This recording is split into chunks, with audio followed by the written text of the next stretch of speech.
وعلى آله وصحبه أجمعين ومن تبعهم بإحسان إلى يوم الدين وبعد فأعوذ بالله السميع العليم من الشيطان الرجيم من همزه ونفخه ونفثه بسم الله الرحمن الرحيم يوم يكشف عن ساق ويدعون إلى السجود فلا يستطيعون خاشعة أبصارهم ترهقهم ذلة وقد كانوا يدعون إلى السجود وهم سالمون۔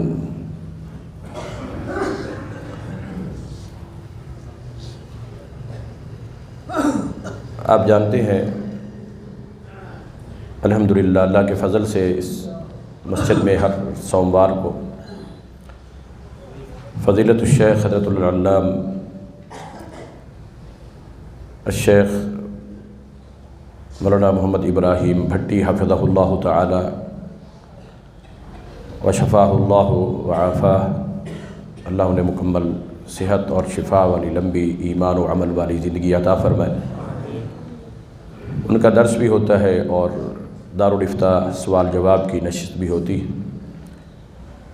آج کا بھی یہ پروگرام انہی کا تھا، مگر کل ملاقات ہوئی تو انہوں نے مجھے حکم فرمایا ہے، میں اس قابل تو نہیں ہوں کہ ان کی جگہ پر ان کے مسند پر کچھ عرض کروں، لیکن ان کا حکم ہے تو مختصر سی نصیحت جو میں سب سے پہلے تو اپنے لیے ضروری سمجھتا ہوں، پھر اللہ سے دعا کرتا ہوں کہ اللہ ہم سب کو بھی عمل کی توفیق عطا فرمائے۔ سورہ قلم کی آیت نمبر 42 اور 43 ہے، 42 اور 43۔ اللہ رب العالمین نے ذکر فرمایا ہے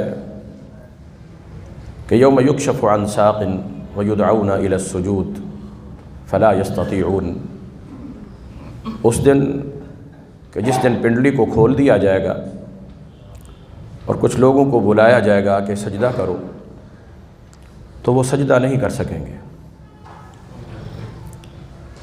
انہیں سجدے کے لیے بلایا جائے گا کہ سجدہ کر لو، تو سجدہ نہیں کر سکیں گے۔ کیفیت یہ ہو جائے گی خاشعۃ ابصارہم، نگاہیں جھکی ہوئی ہوگی، ترہقہم ذلہ، ذلت اور رسوائی ان کے چہروں کے اوپر چھائی ہوئی ہوگی۔ یہ ذلت رسوائی کیوں ہوگی؟ ڈرے ہوئے، خوف زدہ، آنکھیں جھکی، سجدہ نہیں کر سکیں گے۔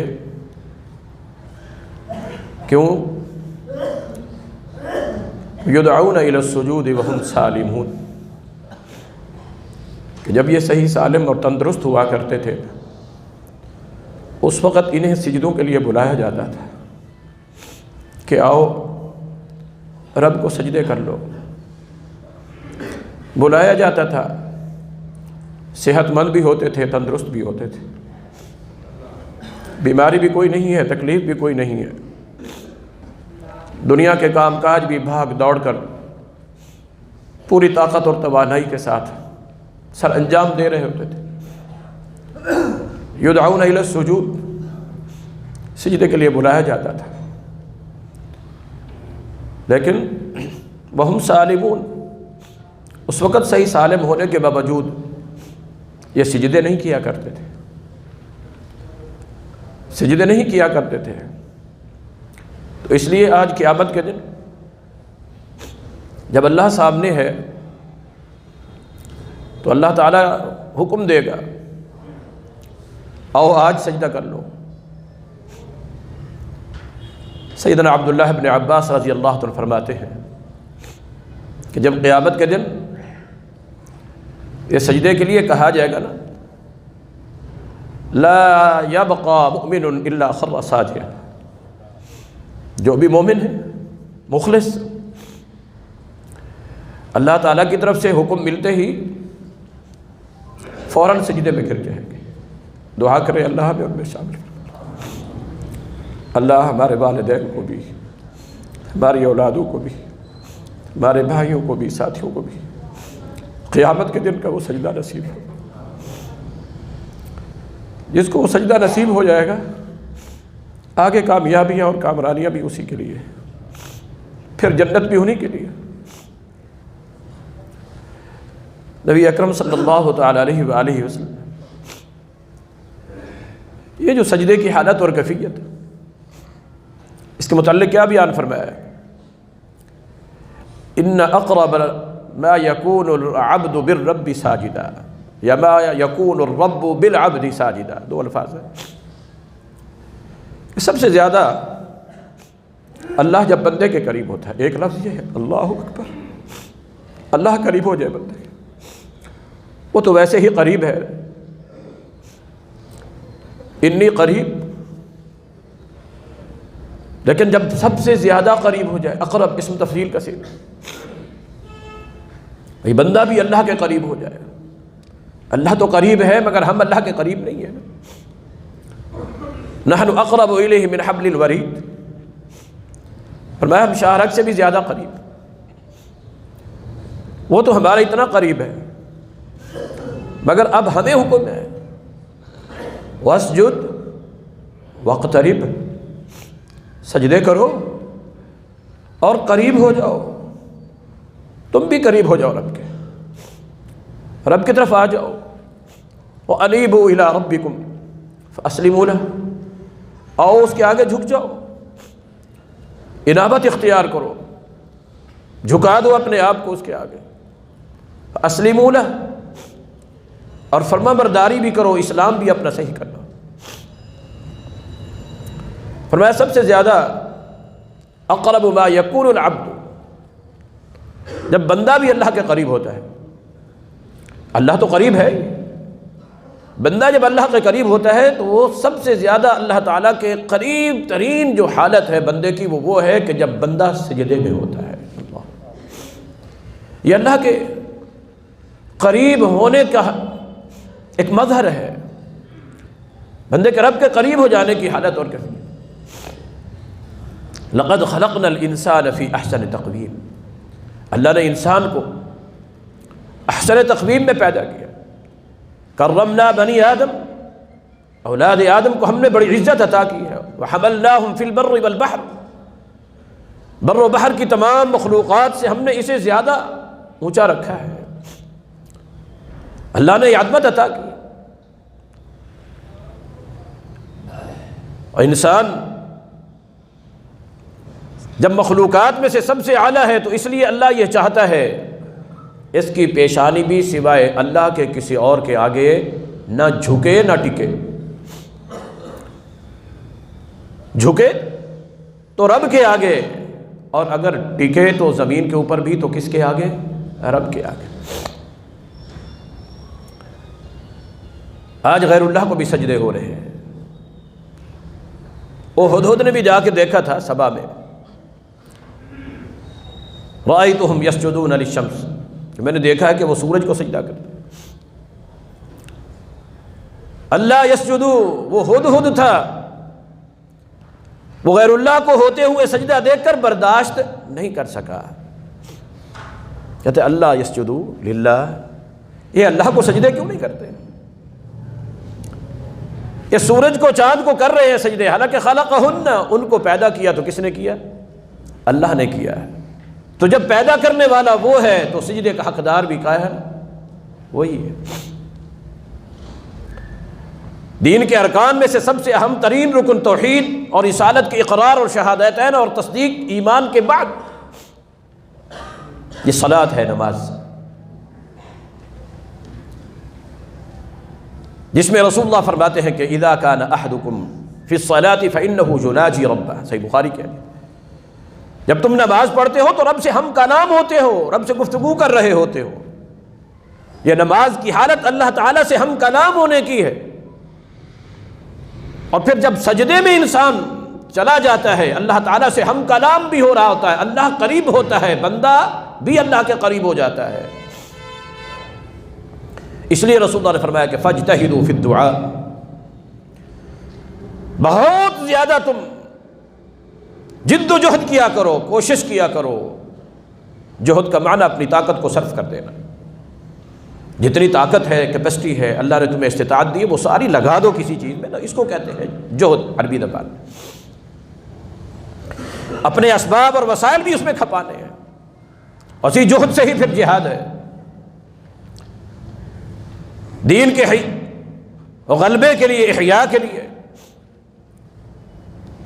تو سب سے قریب ترین حالت، اس لیے فرمایا دعا کے لیے زیادہ سے زیادہ پوری اپنی طرف سے طاقت لگا دو دعا کرنے میں، اپنی عاجزی کی انتہا کر دو، اپنی فقیری کی، اپنے رب کے سامنے رونے کی، گڑ گڑانے کی، اللہ سجدے کی حالت میں۔ فرمایا فَقَامِنٌ أَن يُسْتَجَابَ لَكُمْ، جب بندہ اللہ کے قریب، اللہ بندے کے قریب، اور اس اللہ کے قریب ترین حالت میں تم زیادہ سے زیادہ سجدے میں کیا کیا کرو؟ دعا کیا کرو، کہ اس حالت میں جو دعا کی جاتی ہے وہ دعا اللہ قبول فرما لیتا ہے۔ نماز کے جو ارکان ہیں، قیام ہے، قیام میں سورۃ فاتحہ ہے جس کے بغیر نماز نہیں ہے، قیام بھی رکن، رکوع بھی رکن، رکوع کے بغیر بھی نماز رکعت نہیں، سجدے بھی رکن۔ سورۃ فاتحہ جسے کہا ہی الصلاۃ گیا ہے، وہ بھی قیام میں ایک دفعہ، رکعت میں ایک دفعہ، رکوع بھی ایک دفعہ، لیکن سجدہ کیا ہے؟ ایک ہی رکعت میں کیا ہے؟ بولے 2 دفعہ ہے، کہ اللہ کی یہ پسندیدہ حالت، اللہ کے یہ قرب کی حالت، اللہ چاہتا ہے میرا بندہ بار بار۔ یاد ہے نا آپ کو، سنا ہوگا حضرت ربیعہ رضی اللہ عنہ کا بڑا مشہور واقعہ ہے، نبی صلی اللہ علیہ وسلم کی خدمت کیا کرتے تھے، رات کو وضو کرایا کرتے تھے، تہجد کے لیے نبی صلی اللہ علیہ وسلم کے حاجت قضاء حاجت کے لیے ساتھ لے جاتے تھے، نماز تہجد کی تیاری کرواتے تھے، وضو مسواک پہلے سے تیار کر کے رکھا کرتے تھے، بیوی بچوں کو سلا کے مسجد میں آ جاتے تھے کہ رسول اللہ باہر تشریف لائیں، تو پہلے سے ہی آپ کی کوئی حاجت، آپ کی کوئی ضرورت، آپ کو کوئی مشکل پیش نہ آئے، رات کی تاریکی میں، اندھیرے میں پہلے جاؤں، آپ کو کوئی چیز تکلیف نہ دے دے۔ اللہ اکبر۔ اور نبی صلی اللہ علیہ وسلم نے ایک دفعہ فرمایا تھا نا، جب وہ وضو کرا کے فارغ ہوئے، کہ سل یا ربیعہ، ربیعہ حاجتک، تو میری ضرورت کا خیال کرتا ہے، تیری بھی تو کوئی ضرورت ہوگی، تیری بھی تو کوئی حاجت ہوگی، تیری بھی تو کوئی ٹینشن یا مشکل پریشانی ہوگی، کوئی ہو تو بتاؤ، کوئی مشکل، کوئی پریشانی، کوئی حاجت، کوئی ضرورت۔ اللہ اکبر۔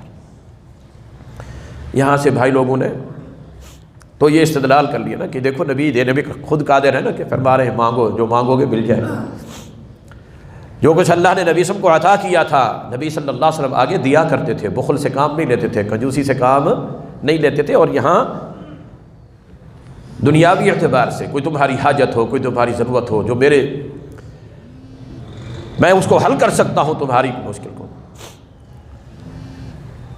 اور محدثین نے تو لکھا ہے نا کہ یہ اللہ تعالیٰ، اور نبی صلی اللہ علیہ وسلم جو فرما رہے تھے کہ مانگ جو مانگنا ہے، وما ينطق عن الهوى ان هو الا وحی یوحی، وہ اپنی طرف سے نہیں کہہ رہے تھے، یہ اللہ تعالیٰ نے نبی صلی اللہ علیہ وسلم کی زبان سے کہلوایا، تو پھر جو اس کی حاجت، تو اس کی ضرورت اللہ سے بھی پوری کروا دیتے نبی صلی اللہ علیہ وسلم، اللہ سے طلب کر کے دے دیتے۔ اور شارحین محدثین نے لکھا ہے کہ ربیعہ جو مانگتے نا مل بھی جاتا۔ اللہ اکبر۔ جو حاجت، جو ضرورت، جو سونا مانگتے، چاندی مانگتے، مال مانگتے، یہ علماء سے سنا ہے، مگر سونا نہیں مانگا، چاندی نہیں مانگی، مال نہیں مانگا، رزق نہیں مانگا، فیکٹری نہیں مانگی، بنگلہ نہیں مانگا، کوٹھی نہیں مانگی، گاڑی نہیں مانگی، بینک بیلنس نہیں مانگا، دنیا کی عزت، شہرت، ناموری، اقتدار، حکومت، وزارت، صدارت، کچھ نہیں مانگا۔ مانگا تو کیا مانگا؟ کہ مرافقتک فی الجنہ، کہ جنت میں قیامت کے دن آپ کا ساتھ نصیب ہو جائے۔ انہیں جب اس انداز کے موقع بھی ملے نا، انہوں نے دنیا نہیں مانگی کہ دنیا تو جیسے کیسے گزر جاتی ہے، ہاں وہاں ایک نیکی کی بھی اگر کمی ہو گئی نا، تو پھر شفقت کرنے والا، پیار کرنے والا، اپنی جوانی لٹا دینے والا باپ بھی حق حلال کی تمیز کیے بغیر رزق کو جائز ناجائز طریقوں سے اولاد کے لیے کمانے والا، دن رات ایک کر کے، دور دراز کے سفر کر کے کاروبار اور بزنس اور اپنے معاملات کو، کس لیے؟ کہ میری اولاد کا مستقبل صحیح ہو جائے، میری اولاد اچھے کھانے والے، اچھے پینے والے، اچھے پہننے والے، اچھے رہنے والے، اچھے اٹھنے بیٹھنے والے، اچھا ان کا بزنس، اچھا ان کا لائف سٹائل ہو۔ تو سارا کچھ باپ اسی اولاد کے لیے کر رہا ہوتا ہے، مگر قیامت کے دن وہی باپ بھی جب بیٹا ایک نیکی مانگے گا، بیٹی ایک نیکی مانگے گی، تو یوم یفر المرء من اخیہ وامہ وابیہ، وہ بھی دوڑ کھڑا ہوگا۔ اللہ اکبر، اس میدان محشر میں اللہ اکبر، یہ سجدے کی حالت اور یہ سجدے کی کیفیت، دعا کریں اللہ ہمیں نصیب فرما دے۔ یدعون الی السجود وہم سالمون، صحیح سالم ہیں، تندرست ہیں، سجدے کے لیے بلایا جاتا ہے یا نہیں بلایا جاتا ہے؟ بولے، بلایا جاتا ہے؟ کوئی کہتا ہے کہ آؤ سجدے کر لو، کوئی بلاتا ہے؟ جی، حی علی الصلاۃ، حی علی الفلاح، آفس میں بیٹھے ہیں، بیسمنٹ میں بیٹھے ہیں، جہاں بھی بیٹھا ہے کوئی شخص، اس کے کان میں اللہ نے یہ آواز پہنچوائی ہے، یدعون الی السجود، آ جاؤ سجدوں کی طرف، آ جاؤ نماز کے لیے۔ رکعت میں 2 سجدے، جس قدر چیز کی اہمیت زیادہ ہوتی ہے، اور نماز کیا ہے دن میں 5 مرتبہ، نماز کیا ہے دن میں جی، اور کھانا کتنی دفعہ ہے دن میں جی؟ 2 دفعہ یا 3 دفعہ، یعنی ہمارے کھانے سے پینے سے، یہ رزق، یہ روزی جس کے لیے دوڑ رہے ہیں، یہ ناشتہ، یہ دوپہر کا کھانا، یہ شام کا، یہ ڈنر، یہ لنچ، یہ بریک فاسٹ، ساری بھاگ دوڑ اسی کے لیے ہی ہے نا۔ یہ تو زیادہ سے زیادہ بھی ہے تو کسی کے لیے جی جن کو اللہ نے وسعت عطا کی ہے 3 دفعہ جی۔ عام حالات میں ہمارے ماحول اور معاشرے کے اندر صبح و شام چلتا ہے، اور ایسے لوگ بھی ہوتے ہیں جنہیں ایک وقت ملتا ہے، ایک وقت ملتا ہے۔ مجھے یاد ہے جلال پور پیروالا میں جب مولانا سلطان محمود صاحب رحمہ اللہ کے پاس ہم پڑھا کرتے تھے طالب علم کی حیثیت، کئی دفعہ ایسا ہوا ایک دن میں 1 دفعہ، ہمیں تو 3 دفعہ اللہ عطا کر دیتا ہے۔ بہرحال کہنے کا مقصد یہ ہے کہ کھانا پینا جس کے اوپر ہماری زندگی کا انحصار ہے، ہماری زندگی یہ چل رہی ہے کھانے سے پینے سے، یہ ہماری خوراک، ہماری غذا، یہ ہماری زندگی کا ایک لازمی حصہ ہے، یہ بھی دن میں زیادہ سے زیادہ 3 دفعہ ہے نا، زیادہ سے زیادہ 3 دفعہ۔ لیکن نماز کتنی دفعہ؟ پتہ چلا نماز، یہ رکوع، یہ رب کے سجدے، یہ ہماری زندگی میں کھانے سے بھی بڑھ کر ہے، پینے سے بھی بڑھ کر ہے، روٹی سے بھی بڑھ کر ہے، پانی سے بھی بڑھ کر ہے، کہ ان کے بغیر زندگی گزر سکتی ہے، مگر رب کی نماز کے بغیر، رب کو سجدے کیے بغیر ایک مومن کی زندگی کا ایک لمحہ بھی نہیں گزر سکتا۔ کتنے ہی لوگوں کو سلف صالحین میں، محدثین میں، صحابہ میں دیکھ لیں، قید کیا جاتا تھا نا، وہ کہتے تھے ہمیں قید میں تمہاری ساری سختیاں، تلخیاں، کوڑے، بھوک، سب کچھ، پیاس برداشت ہے، مگر ہمیں نماز ضرور پڑھ دے دینا تھا، ہمیں رب کے سامنے سجدے ضرور کرنے دینا۔ یہ حالت اللہ اکبر نبی اکرم صلی اللہ علیہ وسلم کی حدیث ہے، بڑی طویل اور تفصیل ہے، کہ اللہ تعالیٰ قیامت کے دن دیدار بھی کروائے گا اپنا۔ دعا کریں اللہ ہمیں نصیب فرما دے۔ یہ یوم یکشف عن ساکن پنڈلی کے حوالے سے بھی بات ہے، وہ بہت علمی قسم کی بات ہے علماء طلباء کے لیے، مگر میرے اور آپ جیسے جو ہم سیدھے سادے سے مسلمان ہیں، زیادہ علمی اور گہری باتیں جو ہمیں عملی طور پر فائدہ دے دے بس جی۔ اب ہم جتنی بھی اللہ تعالیٰ کی عبادت کر رہے ہیں، اللہ کو دیکھا نہیں، مگر قرآن میں، حدیث میں اللہ نے، رسول نے اتنا تحقیقی طور پر بے عیب اور لا ریب انداز میں بیان فرما دیا ہے کہ شک و شبہ باقی نہیں، شک و شبہ باقی نہیں۔ ان تعبد ربک کأنک تراہ، کہ رب کی عبادت کرنی ہے گویا کہ سامنے موجود ہے، حالانکہ موجود نہیں، سامنے دیکھتے ہم نہیں، دیکھ بھی نہیں سکتے، اللہ اکبر، مگر بن دیکھے اس رکوع میں، ان ٹوٹے پھوٹے سجدوں میں اللہ کتنی لذت عطا کرتا ہے، کتنا دل کو سکون ملتا ہے، اطمینان ملتا ہے، حالانکہ بن دیکھے، دیکھا نہیں ہے۔ یؤمنون بالغیب، غیبانہ سجدے کرتے جا رہے ہیں، رکوع کرتے جا رہے ہیں، عبادتیں کرتے چلے جا رہے ہیں، تو اتنا سکون آتا ہے، اتنا اطمینان نصیب ہوتا ہے۔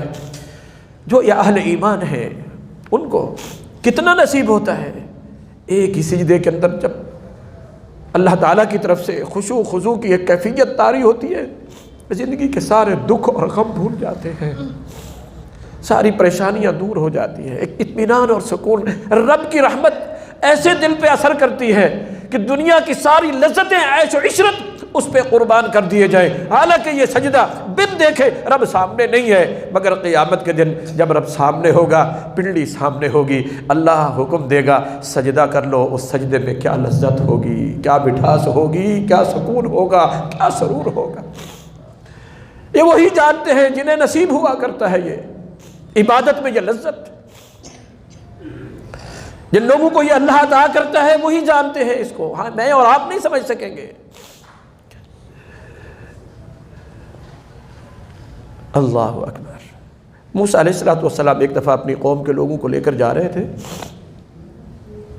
ایک بستی سے گزرے، دیکھا انہوں نے بت اپنا لگایا ہوا ہے آنکھوں کے سامنے، اور آتے ہیں اس کو چھوتے ہیں، ہاتھ لگاتے ہیں اس کے آگے، اس کو سجدے کر رہے ہیں، رکوع کر رہے ہیں، عبادت کر رہے ہیں۔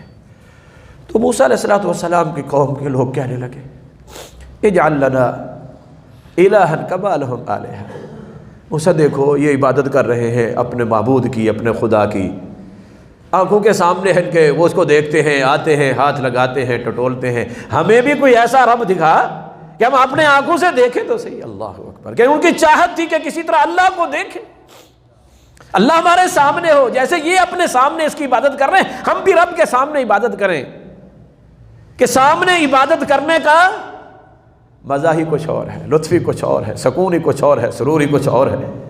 یہ بن دیکھے۔ اللہ اکبر۔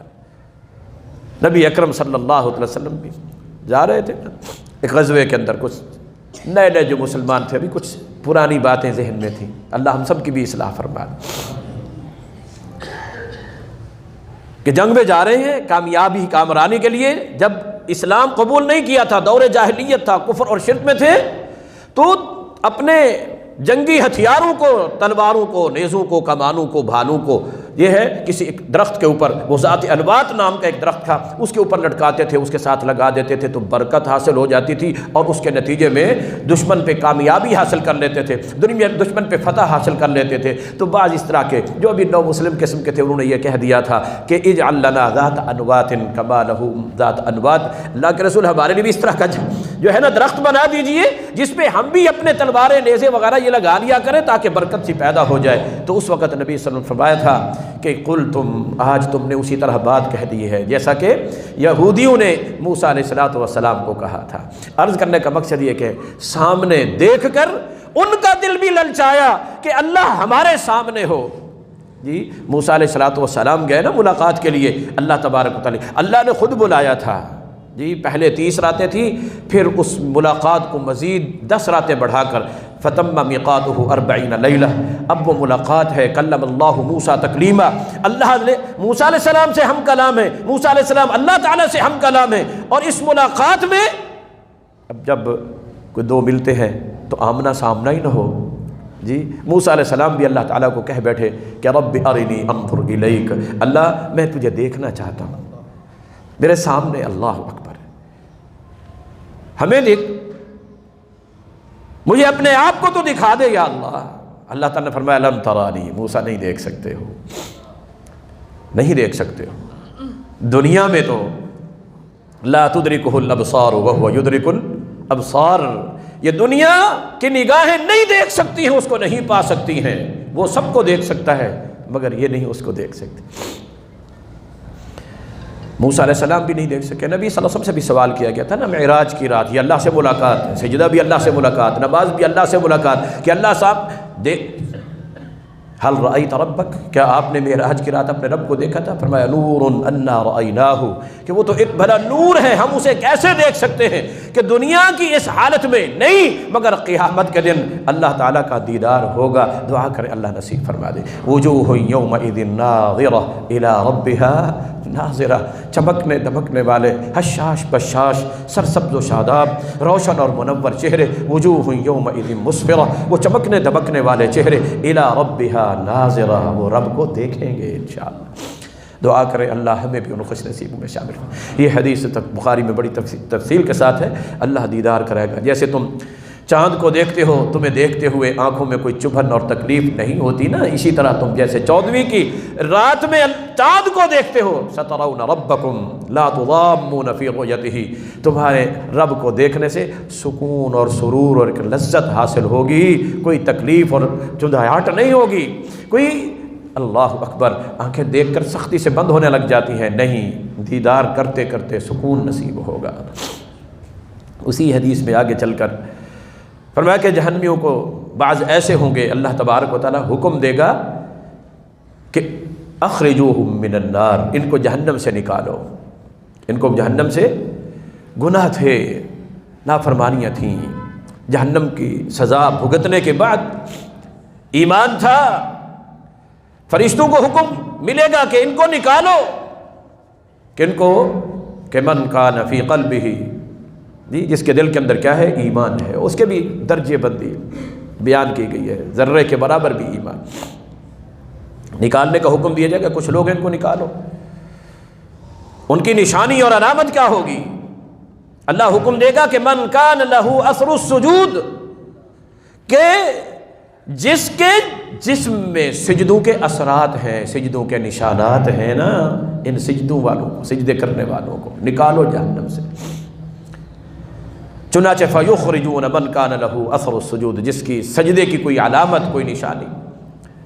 بعض محدثین و شارحین نے تو لکھا ہے کہ جو رسول اللہ کی صحیح حدیث ہے، اس سے مراد اُمِرْتُ أَنْ أَسْجُدَ عَلَى سَبْعَةِ أَعْظُمٍ، مجھے حکم دیا گیا کہ میں 7 اعضاء پہ سجدہ کروں، یہ 2 ہاتھ ہیں، 2 گھٹنے ہیں، 2 پاؤں ہیں، چہرہ۔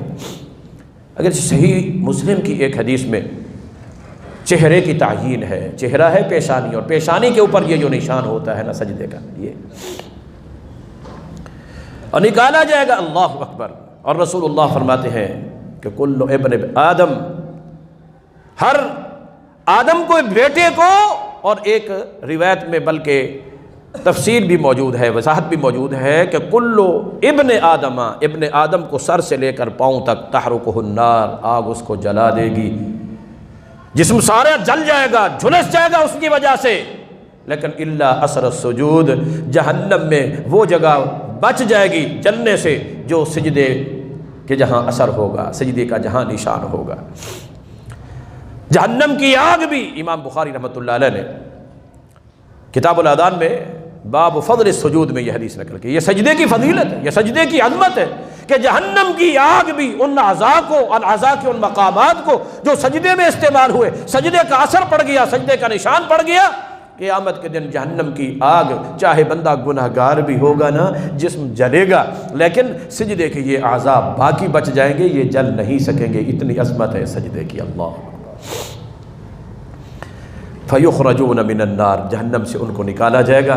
پھر کیا ہے؟ اللہ اکبر، فَيُلْقَوْنَ عَلَيْهِمْ مَاءُ الْحَيَاةِ، پھر ان کے اوپر جنت کی ایک نہر ہے جس کا نام نہر حیات ہے، زندگی والی نہر، اس کا پانی ڈالا جائے گا، جس سے جہنم کے وہ جلنے والے سارے کے سارے زخم بھی ختم ہو جائیں گے، وہ جسم کے جلنے والے اعضاء دوبارہ ينبتون كما تنبت الحبة في السيل، جس طرح سیلاب میں بہہ کر بیج آتا ہے اور بیج کی کوپل جو ہے جب وہ نکلتی ہے بالکل تر و تازہ، نرم و نازک، بڑی خوبصورت سی، یہ سارے کا سارا جسم، پھر سجدے والے اعضاء تو باقی رہیں گے، مگر یہ باقی سارے کے سارے اعضاء بھی نئے سرے سے بڑے احسن اور خوبصورت انداز میں اللہ تبارک و تعالیٰ ان کو دوبارہ اگا کر پھر ان کو بھی جنت میں بھیج دے گا۔ تو یہ نمازیں یدعون الی السجود، یہ سجدے کی طرف بلاوا ہے، بلاوا ہے جی۔ نبی فرماتے ہیں کیا ہے کہ اذان ہو جائے، اقامت ہو جائے، میرا دل کیا کرتا ہے میں ان گھروں میں چلا جاؤں جہاں لوگ ابھی تک بیٹھے ہوئے ہیں اور نماز کو باجماعت پڑھنے کے لیے نہیں آ رہے ہیں، میں کیا کروں؟ لأحطبن وأحرقن بیوتہم، ان کے گھروں پہ ایندھن ڈال کے، لکڑیاں ڈال کے ان کو جلا دوں کہ وہ اپنے ان گھروں کے اندر جل کر مر جائیں۔ لیکن اللہ اکبر، فرمایا کہ اگر مجھے بچوں اور عورتوں کا خطرہ نہ ہوتا تو میں ایسا کر دیتا۔ یہ رؤوف رحیم نبی، وما ارسلناک الا رحمۃ للعالمین نبی، مگر دل کی تمنا کیا ہے کہ ایک نابینا صحابی ہے، آ کے کہتے ہیں اللہ کے رسول میں نابینا ہوں، راستہ دشوار ہے، جھاڑیاں بھی ہیں درمیان میں، پہاڑوں کا پانی بہہ کے آتا ہے راستے میں، بعض اوقات ندی نالے بھی ہوتے ہیں، سیلاب کی کیفیت ہوتی ہے، میں باجماعت نہیں پہنچ سکتا مسجد میں، اور مجھے کیا ہوتا ہے ولیس لی قائد یقودنی، نابینا ہوں، آ نہیں سکتا اکیلا، میرا ہاتھ پکڑ کے گھر سے مسجد تک لانے والا بھی کوئی نہیں ہے، اتنی مجبوری کی حالت۔ پہلے تو اجازت دے دی، مگر پھر بلا لیا کیا کہ